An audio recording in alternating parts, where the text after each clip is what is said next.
दीदारगंज से प्राप्त इस प्रतिमा को हम देखें। और ये यात्रा आप विश्वास नहीं कीजिएगा, मैं केवल इस मूर्ति को देखने के लिए आई हूँ इस बार हिंदुस्तान। तो ये भारतीय संस्कृति या भारतीय कलाकृतियों या भारतीय पुरातत्व का महत्व है। तो निश्चित है कि हमको इन चीजों को बचाना है, और मैं कहता भी हूं कि सच पूछिए तो पुरातत्वविदों एवं संग्रहालय कर्मियों का दायित्व है कि जो हमें अपने बाप दादा से जो विरासत मिला है वो हम आने वाले नई पीढ़ी को भी सुरक्षित सौंपें। और सुरक्षित सौंपने के लिए निश्चित जरूरत है हमको अपने अच्छे कंजर्वेशन के जानकारों की, जो रुचि लेकर इन कामों को करें। निश्चित है कि इस काम में समय लगता है। एक्सक्यूशन में ही जब प्रॉब्लम आता है, एक्सक्यूशन बहुत जो पदाधिकारी आते हैं जिसको एक्सक्यूशन का जानकारी नहीं होता है, वो कहते हैं कि दिन भर में आप लोग 1 इंच खुदाई किए। हम लोग कभी कभी जरूरत के हिसाब से दिन भर में 1 इंच खुदाई करते हैं, क्योंकि हमारा उद्देश्य कोई खुदाई करना नहीं होगा, बल्कि उसमें क्या मटेरियल है, उसका क्या इतिहास है, जानते हुए खुदाई करना है। तो हम एक एक सूत्र के हिसाब से धीरे धीरे बढ़ते हैं कि कोई चीज बर्बाद नहीं हो जाए, और नहीं बर्बाद हो इसके लिए निश्चित है कि जाना पड़ता है। उसी ढंग से कंजर्वेशन की जो बात हो रही थी, जो आप लोगों ने क्वेश्चन भी किया कि 1 साल लग गया, निश्चित है कि हमको एकदम वही स्वरूप प्रदान करने के लिए निहायत जरूरी है कि हम उस पर पूर्ण रूपेण पहले अध्ययन करें। ये मटेरियल किस, अगर वो ईंटा बना हुआ है तो किस साइज का बना हुआ है, किस मटेरियल का बना हुआ है, इसका थिकनेस क्या है, कंपैक्ट कितना है। अगर उसी ढंग का अगर ईंटा अगर वो नहीं लगाते हैं, यदि ये मान लीजिए आप नीचे का ईंटा कमजोर है, आप भारी ईंटा लगा दीजिएगा, क्या प्रॉब्लम होगा? निश्चित है कि नीचे वाला और कमजोर होते जाएगा और जल्दी धसेगा। तो कंजर्वेशन वालों का भी एक बहुत बड़ा दायित्व होता है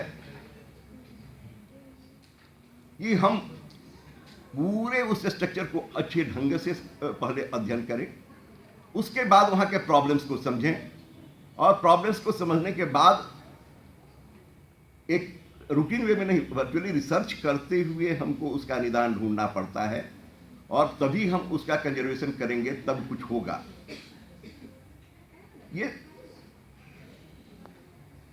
हर जगह अगर आप देखिएगा इस ढंग का प्रॉब्लम है।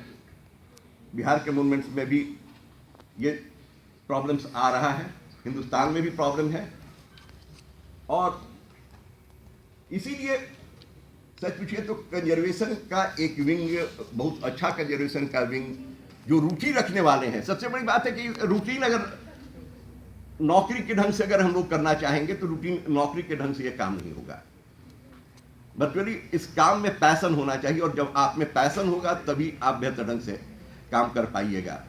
जो भी अच्छा काम करना चाहता है उसको उस विषय में रुचि पैदा करना होगा, और जब रुचि आप पैदा कीजिएगा तभी आप बेहतर काम कर पाइएगा। मैं मुनीष पंडित जी को धन्यवाद देना चाहूँगा। बहुत दिन के बाद उन्होंने मॉरिशस की याद ताज़ा कराई। 1980 में हम समझते हैं कि डॉक्टर चित्तरंजन प्रसाद सिन्हा ही अभी हैं। पटना म्यूजियम में एक हम लोगों ने इमिग्रेशन पर ही एक मॉरिशस से ही एक एग्जीबिशन आया था, हम लोगों ने लगाया था। हमको लगता है कि उस पीरियड के बाकी बहुत कम ही लोग होंगे, शायद ही किसी मतलब इस एग्जीबिशन को देखा होगा, बहुत कम लोग यहाँ होंगे। तो मॉरिशस वालों को खास करके बिहार, जो वर्तमान मॉरिशस सच पूछिए तो कहिए कि का जो स्वरूप है वो बिहार वासियों का ही दिया हुआ है, क्योंकि जो इमिग्रेंट्स गए थे सबसे अधिक उसमें बिहारी थे और भोजपुरी स्पीकिंग पीपल थे।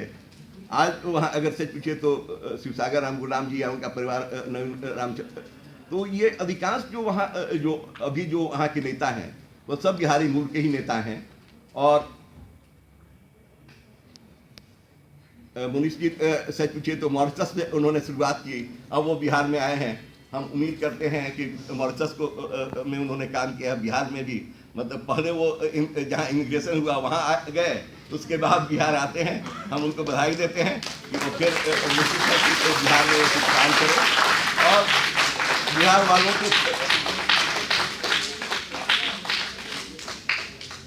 को निश्चित है कि इसके महत्व जो इसका महत्व है पुरातत्व के क्षेत्र में उसको जानकारी दें। बिहार के बारे में आपको एक और मतलब पुरातत्व जो अधिकांश आप लोग आर्कोलॉजी के विद्यार्थी हैं आपको एक बताते हैं बिहार आर्कोलॉजिकली कितना महत्वपूर्ण है। एक गवर्नमेंट ब्रिटिश पीरियड के एक नोटिफिकेशन की बात बता रहे हैं। भारत में जो पहला जो सर्वेयर जनरल जो बाद में डायरेक्टर जनरल कहलाए आर्कोलॉजिकल सर्वे ऑफ इंडिया के, जो मूलतः आर्मी के इंजीनियर थे, जो सच पूछिए तो पहला आप लोग गर्व कर सकते हैं कि जो पहला जो आर्कोलॉजिकल सर्वे ऑफ इंडिया के जो सर्वेयर जनरल या डायरेक्टर जनरल बना था वो इंजीनियर था, वो भी आर्मी का इंजीनियर लेफ्टिनेंट जनरल कनिंघम। और इंटरेस्टिंग है कि उनके नोटिफिकेशन में क्या लिखा हुआ था, 1861 में वो नोटिफिकेशन इशू हो रहा था और लिखा हुआ था कि mister Alexander Cunningham is hereby appointed as archaeological surveyor of Bihar and neighbouring state. मतलब वो हिंदुस्तान के लिए वो हो रहे थे, लेकिन नोटिफिकेशन में लिखा हुआ था बिहार एंड नेबरिंग स्टेट। 1861 में यही उनका पहला नोटिफिकेशन था। और दूसरा सबसे इंटरेस्टिंग चीज है कि उसमें बिहार नाम का कोई स्टेट था ही नहीं। 1912 में स्टेट आप लोग अभी जो सब लोग जानते हो ये कि बिहार का नोटिफिकेशन जो मॉडर्न इंडिया में बिहार स्टेट जो बना 1912 में।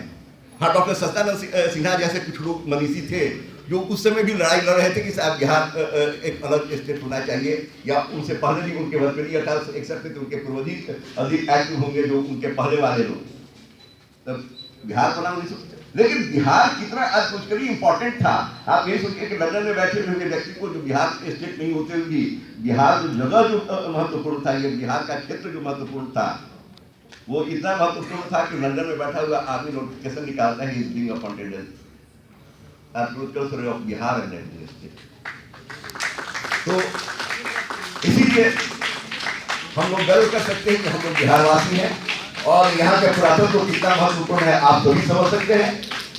हम उम्मीद करते हैं कि जो भी इस फील्ड में हमारा हाथ बटाते हैं, वस्तुतः आप अपने पूर्वजों की धरोहर को बचाने का प्रयास कर रहे हैं। हम लोग भी जो अपने हाथ जो शक्ति है वो करने का प्रयास करते हैं।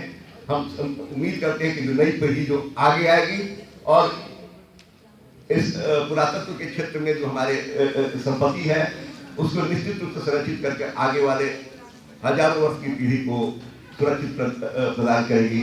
आप सबों को धन्यवाद। आपके साथ